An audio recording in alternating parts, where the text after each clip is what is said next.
زمانہ ہو گیا، اس میں لنگر چل رہا ہے اور شرافت میاں نے یہ کہہ دیا ہے یہ جیبیں ہماری لگائی ہوئی نہیں بلکہ اللہ کی لگائی ہوئی ہے۔ تو جب حضور ثقلین میاں کا زمانہ ہے تب بھی بھوکے کھا رہے ہیں، آج غازی میاں حضور کا زمانہ ہے تب بھی بھوکے کھا رہے ہیں، تو یہ جیب آج وہ لگتی حضور ثقلین میاں کے پاس پہنچی اور حضور ثقلین اللہ اکبر ہمارے مرادآباد کی سرزمین پر ایک سلسلہ دوراہا ہے جو کہ بہت چھوٹی سی بستی تھی پہلے، اب تو کافی بڑی بستی ہو گئی ہے، وہاں پر بھی ایک اللہ والے کا مزار پاک ہے جس کو کہ خواجہ عبدالرحیم چشتی رحمۃ اللہ تعالیٰ علیہ کہتے ہیں۔ ہم ان کے زمانے میں پڑھا کرتے تھے، میں نے ان کو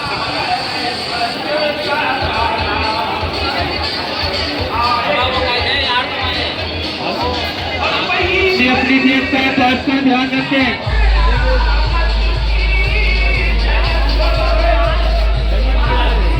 اپنی جیب کا بات کا دھیان رکھیں، راستے میں بھیڑ نہ لگائیں۔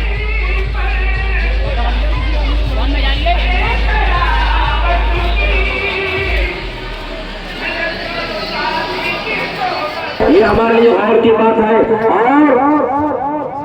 اسلام آنے سے پہلے اس زمانے میں لوگ شراب بھی پیتے تھے، نشہ عام تھا، تو ان برائیوں کو ختم کرنے کے لیے پیغمبر اسلام دنیا میں آئے، اور آج ہمارا کیا عالم ہے، ہم جائزہ لیں، اپنی نسلوں کے بارے میں سوچیں، اور آج کے 58 میں عرصے شرابتی اور 1500 سالہ جشن میلاد النبی کے موقع پر ہم اس بارے میں اپنا جائزہ لیں کہ ہماری نسلیں آج کتنا نشہ کر رہی ہے، مسلمانوں میں نشہ کتنا عام ہو رہا ہے، اور نشے کے مختلف نام اور بدل کر نام رکھے جا رہے ہیں، اور کئی طریقے سے ہمارا نوجوان آج نشے میں گرفتار نظر آ رہا ہے۔ یہ آپ کی ہماری سب کی مشترکہ ذمہ داری ہے کہ اپنے سماج و معاشرے کو ہم نشے سے پاک کریں، شراب سے پاک کریں، اور اپنی اولاد کو ان گندے حرام کاموں سے ہم دور رکھیں۔ اور جس کو نشے کی لت لگ جایا کرتی ہے، نشہ وہ کسی بھی شکل میں ہو، کوئی سا بھی ہو، نیا ہو یا پرانا، چھوٹا ہو یا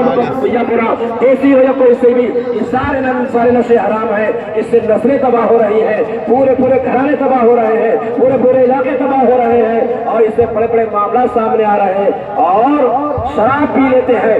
دوسرے نشے کر لیتے ہیں، پھر اپنی بیوی کو طلاق دے دیتے ہیں، اور اس کے بعد کہتے ہیں کہ نشہ ہو گیا تھا، مجھے معلوم نہیں تھا، مجھے ہوش نہیں تھا۔ تو مسلمانوں، آج کا پیغام ہمارے لیے یہ ہے کہ ہم کوشش کریں کہ بالخصوص ہماری اپنی اولاد، پھر ہمارا سماج، پھر ہمارے متعلقین، پھر ہمارے رشتے دار سب نشے سے پاک ہو جائے، کوئی نشہ نہ کرے، اور نشے کے خلاف ہم سب متحد ہو جائیں، تاکہ جو ہماری نوجوان نسلیں تباہ و برباد ہو رہی ہیں۔ آپ تو یہ کہتے ہیں کہ ہمارے بیٹے کو نیند نہیں آتی، آپ یہ کہتے ہیں کہ اس کا پڑھائی میں دل نہیں لگ رہا، آپ یہ شکایت لے کر آتے ہیں کہ حضور دعا کر دیجئے، کاروبار میں دل نہیں لگ رہا ہے، کاروبار میں ترقی نہیں کر رہی ہے، مگر اس کے پیچھے جو راز چھپا ہوا ہے کہ آپ کا بچہ شرابی بن چکا ہے، نشے کا عادی بن چکا ہے، اور جو کچھ بھی آپ بتا رہے ہیں کہ پڑھائی میں دل نہیں لگتا یا کاروبار میں کچھ نہیں ہوتا، ان تمام کے پیچھے نشہ ہوا کرتا ہے۔ اور آج ہمارے سماج و معاشرے میں طلاق کا مسئلہ بہت تیزی سے بڑھ رہا ہے۔ تو مسلمانوں، اللہ تعالیٰ کے غصے کو تیز کرنے والی ایک چیز طلاق بھی ہے، طلاق سے دور رہے، میاں بیوی کے مسائل کو نرم گرم طریقے سے لے، اور کبھی ٹھنڈا رہے، اور کبھی بھی کچھ بھی ہو جائے، کتنا ہی جھگڑا ہو جائے، منہ بند کر لے، یا غصہ ٹھنڈا کر لے، یا گھر سے باہر نکل جائے، کچھ اور کر لے، مگر کبھی بھی بیوی کو طلاق نہ دے، اور طلاق تک ہمارے یہاں کبھی بھی نوبت نہ آنے پائے۔ ہم اس کے لیے مسائل سیکھیں اور دین سیکھیں اور دین پر عمل کریں، تاکہ معلوم ہو کہ صحیح مسئلہ کیا ہے۔ اور یاد رکھنا، نشے میں دیں گے تب بھی طلاق ہو جائے گی، غصے میں دیں گے تب بھی طلاق ہو جائے گی، ہنسی مذاق میں دیں گے تب بھی طلاق ہو جائے گی، کیسے بھی دیں طلاق ہو جائے گی۔ اس لیے اس کا ذکر نہ کریں، اور کتنا بھی غصہ ہو وہ بھی نہ ہو جائے گھر کے اندر، کبھی بھی نوبت ہمارے یہاں طلاق تک نہیں آنا چاہیے۔ تو برادران ملت اسلامیہ، یہ تمام وہ چیزیں ہیں جس پر ہمیں صحیح طریقے سے عمل کرنا ہے۔ اور عرس کے نام پر آپ یہاں پر آئے ہیں، صاحب سجادہ کی زیارت، صاحب